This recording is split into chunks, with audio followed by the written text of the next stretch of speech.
Yesterday evening, I went out for a ride on my bike. I own a 2015 Hero Splendor BS3 model and it gives really good mileage. But suddenly, my bike ran out of fuel in the middle of the road. Luckily, the petrol pump wasn't too far away, so I quickly turned on the carburetor choke, started the bike, and somehow managed to reach the fuel station. But then I noticed another person pushing his Hero Splendor BS6 towards the same petrol pump. I thought to myself, if his bike also had a carburetor, maybe he could have started it and ridden it to the petrol pump just like I did. That's when a question popped into my mind: what happened that made motorcycle companies replace carburetors with fuel injection systems? Is fuel injection really better than a carburetor? What are its advantages and why was this change necessary? So, in today's video, let's understand the answer to this question in a simple and easy way. The carburetor was invented in the 19th century. Its job was very simple: to mix air and fuel in the correct ratio and send it to the engine cylinder.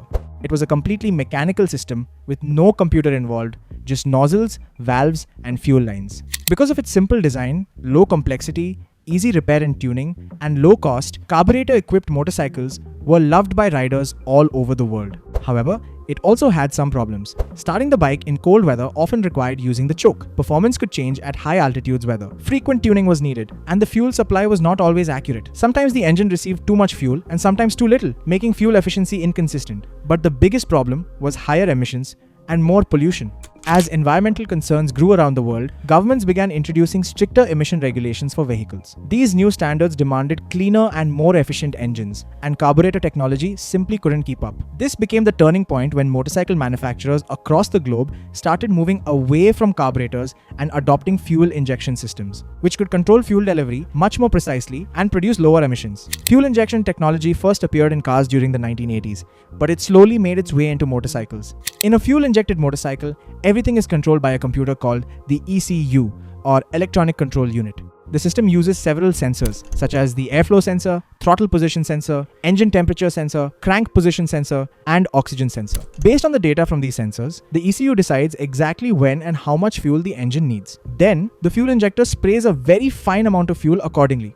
Because the fuel injection system works so precisely, it offers many advantages. The bike starts easily in any weather, whether you use the Kickstarter or the self-start. Fuel efficiency is better and more consistent. Emissions are lower, acceleration is smoother, and the engine produces better performance under almost every riding condition. Of course, every technology has its disadvantages too. Fuel injection systems are more expensive, which increases the price of the motorcycle. If something goes wrong, local mechanics often cannot repair it easily because the system requires ECU diagnostics and scanning tools. Spare parts are also more expensive and sometimes harder to find.